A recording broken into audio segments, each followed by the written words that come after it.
tenemos a nuestro invitado principal del día. Se trata del ministro de Medio Ambiente de la República Dominicana, Miguel Seara Hatton, a propósito de tantos temas medioambientales de preocupación que hemos tenido en los últimos días, incluyendo la situación de Valle Nuevo e incluso el mismo tema del agua, que de alguna manera toca directamente la protección de nuestras fuentes acuíferas, que era uno de los riesgos que teníamos con el tema de Valle Nuevo. Bienvenido, ministro, un placer tenerle con nosotros. Ministro, y a propósito de esto que dice Laura, parecería que los incendios no cesan. Creo que hay un incendio ahora mismo en La Vega, en la Loma, en La Vega. ¿En cuál? ¿La Loma de Blanco? Sí, ahorita pasamos una información de que hay un incendio ahí en Guaigüí, ¿qué se llama? Ah, en Guaigüí. La Loma por ahí de La Vega, hay un incendio ahora. Bueno, tenemos un equipo muy bueno de bomberos que está moviéndose.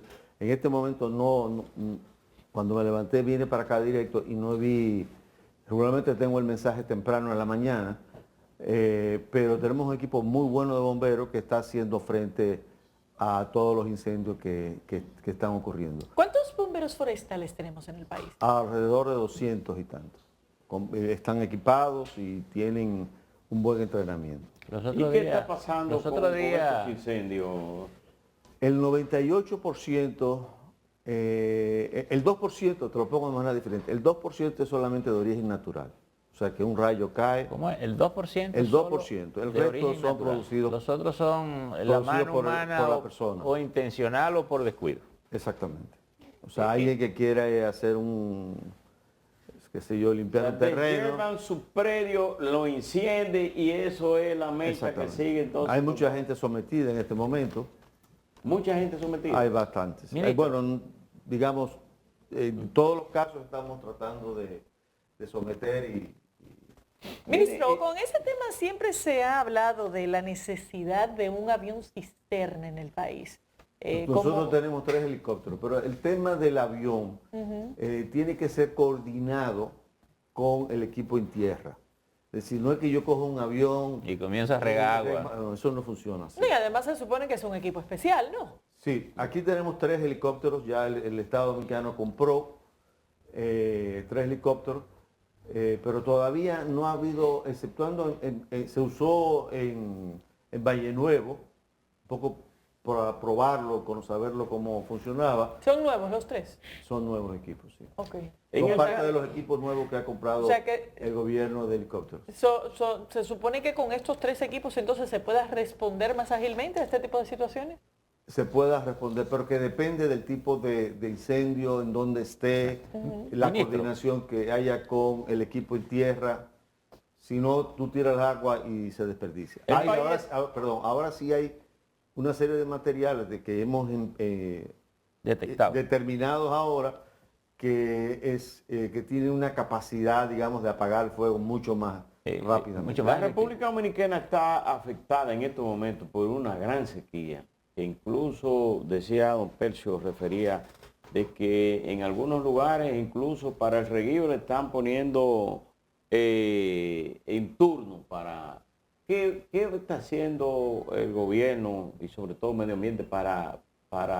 Invitar a racionalizar, porque ¿qué podemos hacer? O sea, nosotros no podemos hacer que llueva. Esto es parte del cambio climático, de lo que estamos viviendo. Esto se había... Este es el año de la niña, tengo entendido, el fenómeno. Es el año de la niña, pero como quieres también es parte del cambio climático. Vamos a presenciar en el futuro mayores sequías durante más tiempo y más intensas.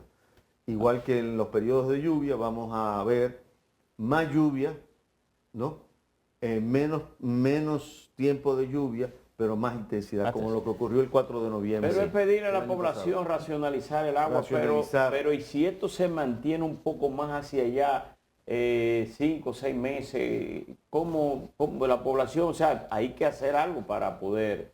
No, vamos a esperar todavía. Yo creo que esto puede salir en 1, 2 o 3 meses, ¿no? Salir de esta situación. Ministro, usted dice que tenemos un buen cuerpo de bomberos, 200 bomberos. Técnicos. ¿Técnicos? Hay muchos técnicos. Sí, tenemos técnicos, gente que se ha ido preparando. En estos días creo que el Listín Diario trajo una historia que lo comentamos mucho aquí, le llamamos el Bomberitos de Constanza, que era uno de los que estaba apagando el fuego en Valle Nuevo, y el ingreso de él era 9.284 pesos Sí, mensuales. yo hablé con ese señor, yo estuve en Valle Nuevo. Ajá. Ese señor, inmediatamente cuando yo conocí el caso, bueno, averigüé cómo le resolvemos el caso. Pero ha habido aumento Ok. a los Bomberos. Bomberos y a los y guardaparques. a los técnicos, ok. Ha habido aumento y a los técnicos sobre todo. Porque Exacto, no pero- son tantos, 200 y pico. Sí, eso es, Pero- en eso vamos a tener que aumentar. Pero a donde quiero llegar es a lo siguiente. Hago el comentario del bomberito para decir lo siguiente, tomando en cuenta una cosa que usted dice. Apenas el 2% son por factores no controlables. Un rayo no lo podemos controlar, pero un incendio lo podemos prevenir. Parecería que tenemos cierta debilidad en la vigilancia, en el cuidado de las áreas estratégicas del país. Estamos aumentando la Porque vigilancia. hasta cuando un señor está chapeando por ahí haciendo un conuco, si lo estoy vigilando, pudiera darle seguimiento para evitar que encienda, que queme allí. Mira, te voy a decir algo. Si utilizamos la coerción como mecanismo de defensa frente a esto, frente a la agresión que hay contra los ríos, con la agresión que hay contra las montañas, prácticamente necesitaríamos 5 millones de policías para 5 millones de ciudadanos. Entonces, la solución no puede ser la coerción. La solución tiene que ser la educación. Y que la gente internalice y lleve el policía por dentro y que aprenda que el medio ambiente no se puede agredir. Entonces, en eso es lo que estamos Sí, pero trabajando ahora. si esperamos que todo el mundo se autoeduque o que, o que lo eduquemos ahorita, no nos va a quedar ni siquiera un rayo de país. No, bueno, Es decir, se supone que hay estamos una... actuando, estamos Es decir, sometiendo a la la coerción gente. también es un La coerción es un mecanismo de instrumento. persuasión para evitar que alguien Correcto, haga un daño. correcto. Y de aprendizaje rápido. de Y aprender aprendizaje rápido. Y estamos sometiendo a todo aquel que viole una norma y que agreda un área protegida. Por ejemplo, ahora mismo hay 2 casos en áreas protegidas que se han discutido recientemente en los medios. No, estamos esperando que el juez tome la decisión de hacer la intervención en ese territorio. Ministro. No podemos entrar sin un aval de un juez. Y ministro, escuché la semana pasada, o el fin de semana, algunos senadores de la oposición, como Iván Lorenzo, del PLD, pidiendo su interpelación. ¿Qué es lo que quieren escucharle a usted? No sé. Yo estoy abierto, no tengo nada que ocultar. ¿Usted iría o ellos han explicado que por qué quieren no hacer sé. eso? Preguntar. No sé. Preguntar. Son niños pregunteros. No, son senadores de la República, los cuales yo respeto mucho y estamos dispuestos a Y cualquier... de hecho son muy pocos preguntas. Son muy En pocos caso de que pregunteros. lo inviten, usted acudiría Claro. sin ningún inconveniente. Usualmente los gobiernos no les gusta que sus funcionarios sean interpelados porque siempre se entiende como que es algo malo. Es decir, y yo No, comentábamos eso es aquí transparencia. justamente, bueno, y un Rendición de cuentas. senador que puede preguntar y darle las explicaciones que Sí, sean sí, de lugar. eso es transparencia. Bueno, cuando surgió el tema aquí, yo comentaba que sería penoso que un mecanismo de interpelación que no se ha usado en el país por falta de interés del Congreso se use para averiguar qué está pasando con el medio ambiente, cuando lo que subyace es el tema de los permisos. Y aparentemente, porque no se mencionan casos puntuales, el hecho de que proyectos que aparentemente no llenan los requisitos ambientales se encuentren detenidos y que no se les haya dado autorización del ministerio. ¿En qué situación se encuentra el ministerio ahora mismo a nivel de este tipo de proyectos? Mira, lo estamos digitalizando, el proceso. Eso obligó a hacer un análisis del flujograma. Y cuando tú analizas el flujograma, quiere decir, este papel se mueve de aquí, se mueve allí, allá. Entonces hemos podido determinar reducir pasos, ¿no? Para que la población sepa, primero tenga respuesta. Yo creo que lo peor es que la tardanza de una respuesta, un sí o un no o un sí condicionado, ¿no? Entonces estamos trabajando en eso en este momento para poner, ya hay algunas cosas que están encargadas en el sistema y que se pueden ver la situación de los proyectos en donde están. Nos falta mucho, yo no digo que hemos acabado, pero eso ha sido uno de los grandes desafíos que tenemos. Ministro, usted llegó al ministerio en una circunstancia muy lamentable, ¿no? Y posiblemente ni siquiera en su cabeza estaba la idea de llegar a ese escenario. Pero Pero nunca estuvo. ¿eh? Nunca Y estuvo. Sí, ¿de qué tamaño es la presión que se tiene en esa silla? Porque parecería que ahí confluye un montón de intereses económicos, militares. Yo creo que digamos, lo más difícil ha sido lo diverso. Todos los días uno aprende algo nuevo, tiene que tener respuesta. Yo te diría que eso es lo más complicado. Después yo te puedo decir que hay mucha gente sana, buena, honorable, honesta, dispuesta a trabajar por el medio ambiente. Okay. Hay, por supuesto, la gente que es bellaca, pero eso estamos tratando de controlarlo. Ministro, hay un tema que ha ocupado la palestra y que muestra un conflicto donde esto no solamente se da con los ciudadanos privados, sino que se da incluso a nivel del mismo Estado, a propósito de lo que ha ocurrido en la línea fronteriza con el tema de la construcción del muro, donde de la verja, que por una situación en la zona de Saladillo, si no me equivoco, Percio. Sí, Laguna de Saladillo. En la laguna de Saladillo se generó una afectación de una zona, en este caso por una obra que está construyendo el mismo gobierno. Hay dos preocupaciones. Primero, justo esta semana se reportaba que apenas se lleva un 7% de los 54 kilómetros que se supone que desarrolla esta verja perimetral. Y también está la preocupación de qué va a suceder cuando ya esta área se encuentra afectada, porque ya... ya hemos tomado las medidas necesarias, estamos en un proceso de acuerdo de remediación. O sea, ¿pero cuánto se llegó a afectar? Como 250 metros. Estamos hablando de lineales. Estamos hablando que ¿Y una franja de qué? No, son 600.000 metros, un poco más de 600.000 metros cuadrados. Tiene el humedal. Sí, pero eso no solamente se afectó. Se afectó solamente una franja. Un pedazo, ¿no? En donde ya estamos tomando medidas remediales. ¿Cómo subsanar?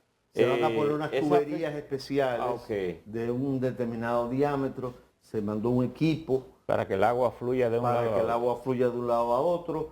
De un lado a otro se mandó un equipo de expertos en temas de hidrología para que hicieran análisis de los flujos y determinara qué tipo de tamaño de la tubería y el tipo de tubería que era la adecuada para manejar. Sigue paralizado. Estamos buscando ya la solución a eso, porque la verja tiene, una cantidad de kilómetros, que lo que nosotros estamos hablando son 200 y pico, 250 metros, que hay que trabajarlos, para solucionar el problema. Sí, pero ¿implica eso que esa va a ser la solución en todo el humedal? No, es que solamente es un pedazo.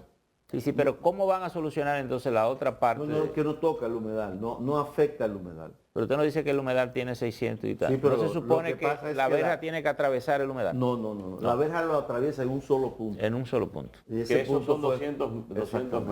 Exactamente. O sea que pero esto ellos pueden trabajar en los otros 50 kilómetros. Nosotros no tenemos nada que ver con eso. Ahí va, eso no es lo que está generando el atraso, entonces. No, ese es su problema. Porque ustedes paralizaron en ese pedazo. In situ, en el lugar de ese pedazo. La 250 metros. Exactamente, eso se para ver cómo se busca la solución. Repito, fueron los expertos en hidrología y determinaron la magnitud de los flujos necesarios y el tamaño y el tipo de tubería que es necesaria para resolver el problema. Ministro, a nosotros nos llama profundamente la atención cuando dentro del mismo Estado se producen este tipo de situaciones y nos preocupa que parece ser recurrente en el caso de medio ambiente, porque por ejemplo no hace mucho tiempo tuvimos el tema de la barcaza de Asua, que fue un proceso licitado por el Estado para generación eléctrica. ¿En qué medida podemos lograr? No, pero él no tiene ningún problema la barcaza de Asua.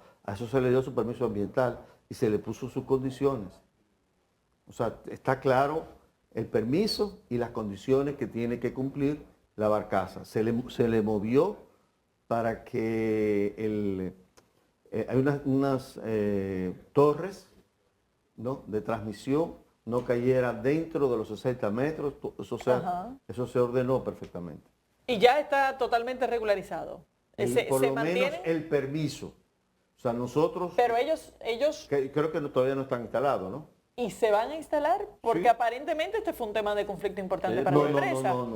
No hay ningún problema. Hasta donde yo tengo entendido... Es la comunidad que se opone y tiene... Pero ellos se oponen de algo que no existe.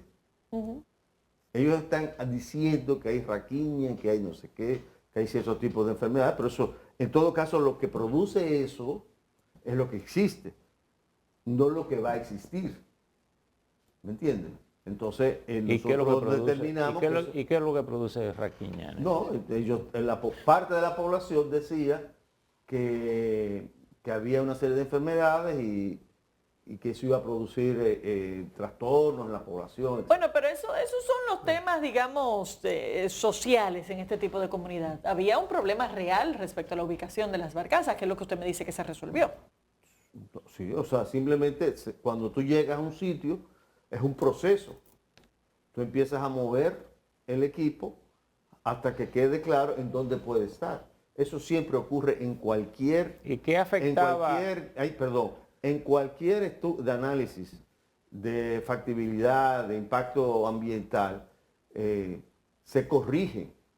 Eso ha ocurrido en los hoteles, por cantidad de hoteles en el este que se han querido establecer en una zona, y se dice, mira, en esa zona no puedes, tienes que rediseñar el plano, el hotel o lo que sea, ¿no? Tu infraestructura, y acomodarte de esta manera. Y eso ese es el propósito del estudio de impacto ambiental. Cuando usted llegó aquí, su pasión, que es la economía, y usted es economista, aunque está Pero Caminero, antes de sacarlo de medio ambiente, deme un segundito para otro tema. El tema de la isla Saona. Estamos interviniendo en Saona. Sabemos la situación que está. ¿Cuál es la situación, ministro? Hoy precisamente reporta uno de los diarios que en Mano Juan se han seguido construyendo viviendas que se siguen alquilando para fines turísticos. No está permitido. Estamos buscando una solución. En las concesiones igual, para que haya una respuesta más adecuada desde el punto de vista ambiental. El fin de semana yo no pude estar allá porque tenía otros compromisos, pero estuvo el ministro de Vivienda, en donde se va a diseñar todo un sistema de vivienda acorde con el entorno. Con el entorno. O sea, para sustituir las viviendas de los que allí habitan. Exacto.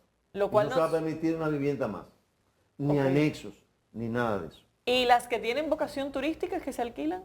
No, es que no hay, eso no está permitido. Pero reporta, reporta el periódico hoy que de forma abundante han podido identificar más de una docena de propiedades que además se comercializan abiertamente a través de las plataformas Airbnb, entre otras. Eso es incorrecto, es inadecuado, no procede. Eso es un área protegida y hay una regulación de cómo se debe explotar o cómo se debe trabajar en esa zona.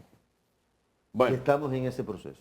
Usted hablaba sobre el término de salario, sobre todo que ahora hubo también sigo haciendo medio ambiente. Un aumento general de salario al sueldo mínimo de 19% ahora y un 15% ahora y 4% en enero, pero que el propio Juan Ariel Jiménez, que es miembro del partido, del comité político del PLD, señala, bienvenido sea el aumento de salario. Usted hablaba de la economía y de los salarios cuando llegó aquí. No, que anoche... ¿Y usted tiene tiempo para eso, ministro? Sí, esa es mi diversión. Mi diversión es sentarme en una computadora a hacer... A tirar numeritos. Y esa es su pasión. Yo me entretengo así. Sí. Y esto es algo que venía haciendo desde la década, desde hace... No sé si se puede ver, pero bueno. Entonces, miren lo interesante. Decía que Carlos más se entretenía haciendo matemáticas. Sí, no se entretiene. Miren, este es el periodo de mayor poder adquisitivo del salario nominal. De frente. Mira a ver si los muchachos pueden tomar el gráfico. Mira aquí, ¿lo pueden tomar? Míralo aquí. Así. Y si lo puede frizar, déjalo ahí. Frízalo, lo puede frizar, mira. Ahí. Perfecto. Ya está. Un segundito, un segundito.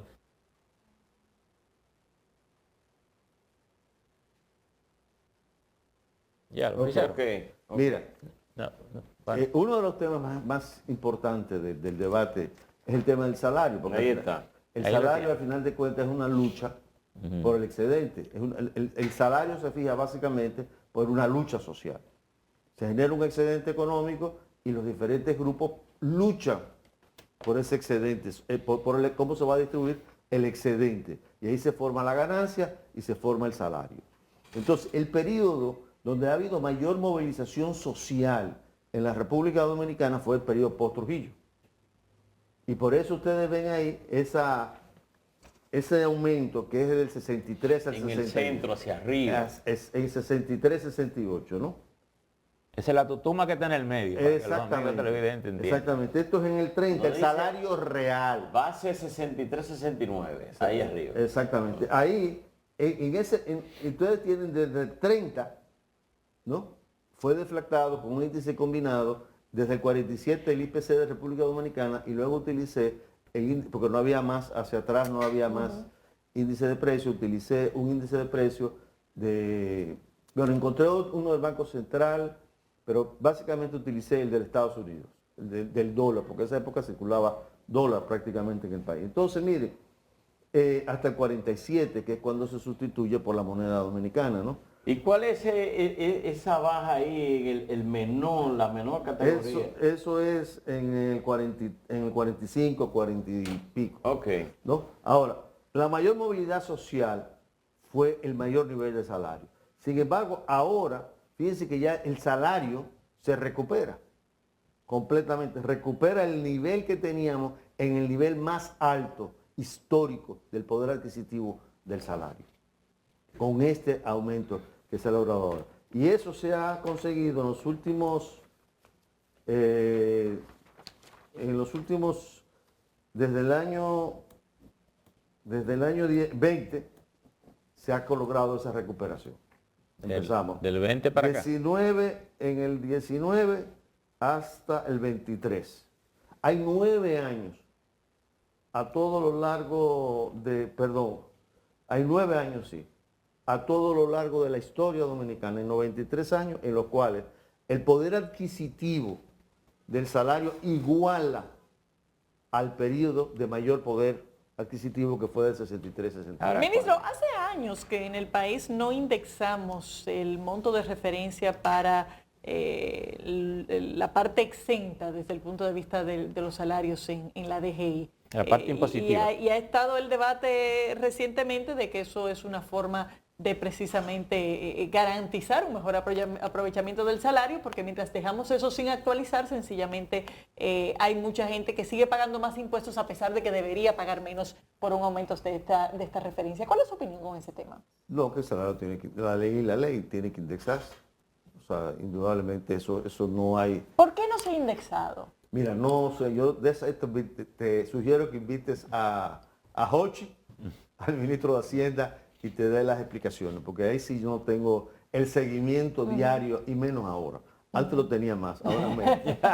Porque yo sé ahora de área protegida, ríos, háblame de eso. Bueno, no hay pero- problema, podemos hablar de economía. Pero en sentido general y aprovechándolo en un tema económico que aunque no es su área, ha traído mucha preocupación el tema de los bancos en Estados Unidos a sí. propósito de lo que ocurrió con el Silicon Valley Eso Bank. es una bancarias. consecuencia de la crisis del 20. ¿Es una consecuencia? De lo que ha ocurrido del impacto de la pandemia del 20.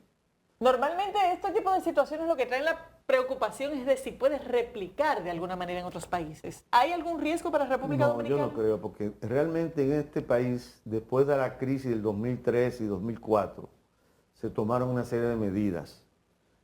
Que, por ejemplo, nosotros no fuimos afectados por la crisis Del 2011. del 2011, ¿no? Cuando hubo los préstamos a la vivienda. Nosotros no fuimos afectados. Y eso fue una crisis que afectó. Digo, nos fuimos afectados porque el mundo entero hubo una depresión. Ahora mismo. Bueno, y nosotros fuimos afectados antes, digamos. Por eso. O sea, antes se tomaron las En el medidas. 3 habíamos sido Sí. afectados. Correcto. Las proyecciones que hay de crecimiento es de 1 punto y pico en el mundo.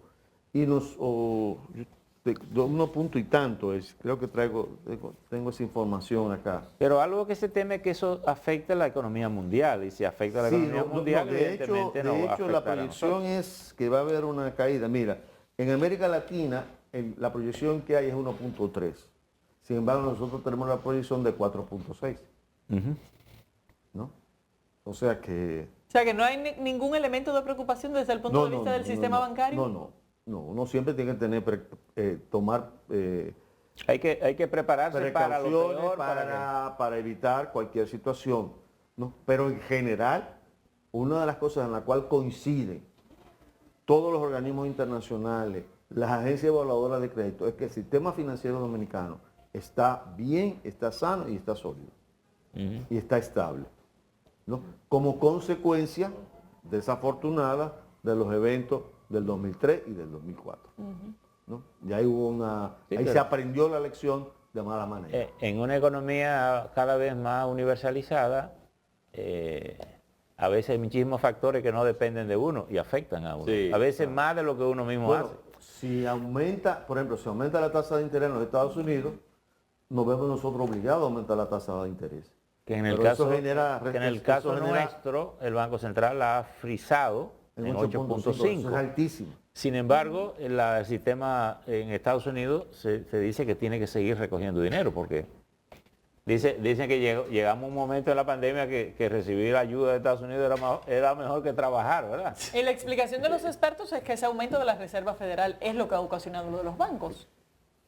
Sí, indudablemente hay una relación, porque la política para evitar una recesión como la que se provocó, o sea, acuérdense que la economía mundial cayó de una manera brutal. Nosotros caímos en 7 y pico %, ¿no? En el 20. Entonces, la lógica es inyéctale dinero para que se y no hay repita. temor de una recesión mundial y aquí en la República Dominicana como consecuencia de las medidas restrictivas de los bancos centrales. Hay fuerzas, eso es una fuerza recesiva, ciertamente. El aumento de la tasa de interés paraliza la inversión. Pero en la República Dominicana, entre el año 21 y 22 hasta septiembre, que es el último dato que tengo disponible, y ayer revisé las cuentas también, me puse a ver números, porque salí temprano de la oficina, siempre salgo tarde, pero anoche llegué temprano a casa. Uno ve que el coeficiente de inversión se mantiene por encima del 30%. Eso es altísimo. O sea que hay un movimiento activo del sector privado.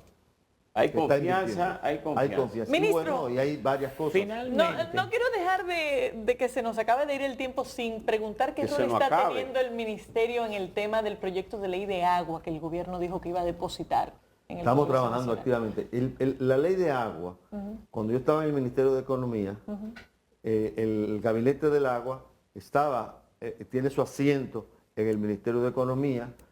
A mí me tocó participar activamente en toda la discusión.